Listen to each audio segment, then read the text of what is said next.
Hello everyone, welcome to my presentation. First of all, let me thank you all for coming here today. My name's Veena and the topic of my presentation is how to deal with heartbreaks. This topic will be relevant for those of you who have been or is going through a heartbreak. I thought it will be useful to divide my presentation into three main steps. Here's a quote from Shannon Elder.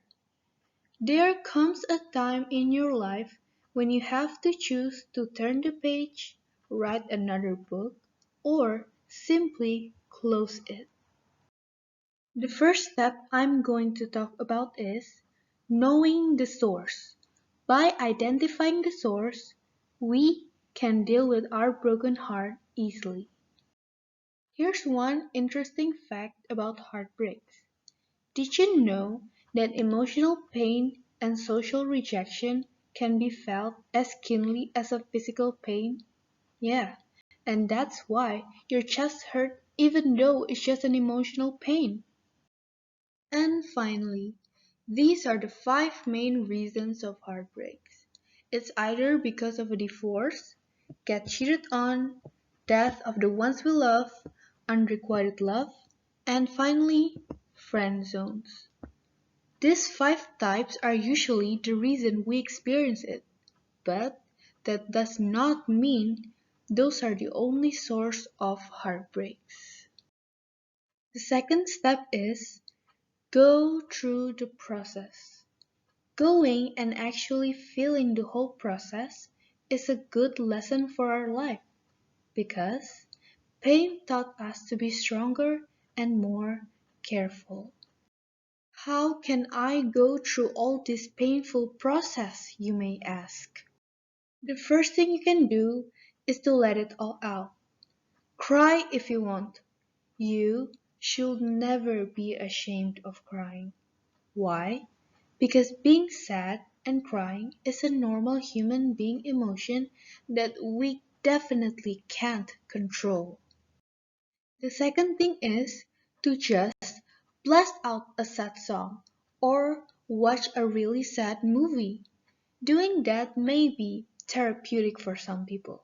Also, it helps us cry and be relieved. And the third thing is to talk and actually venting to someone.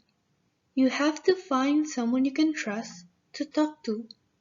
Holding your sadness and sorrow on your own is not a healthy thing to do for your mental.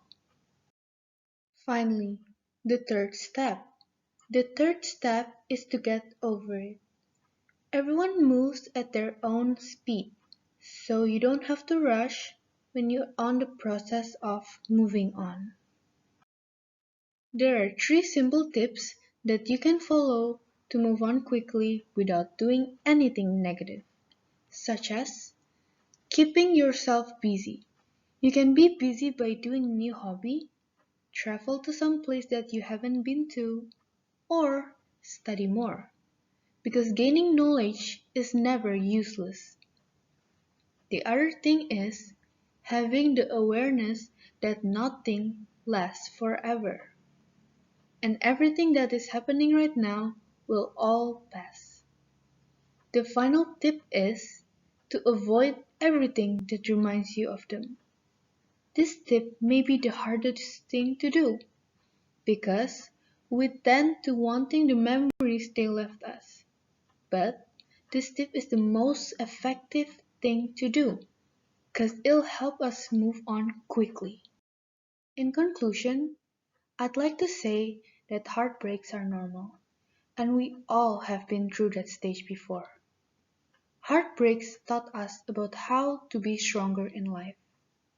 I also want to point out that having a heartbreak is not the end of everything. I'm saying this because people sometimes deal with heartbreak the wrong and extreme way. There are a lot of suicide cases that involve a broken heart, and I don't want that to happen. You don't have to feel like the whole world is against you. You don't have to feel like you're alone. You need to remember that you are loved. You are loved by someone. It's either your parents, friends, or even your pets. And if you feel like no one wants or loves you, think about the young version of yourself. Do you think that your younger self would be proud to see you hurt yourself? No, they would want you to be happy. Thank you for your attention.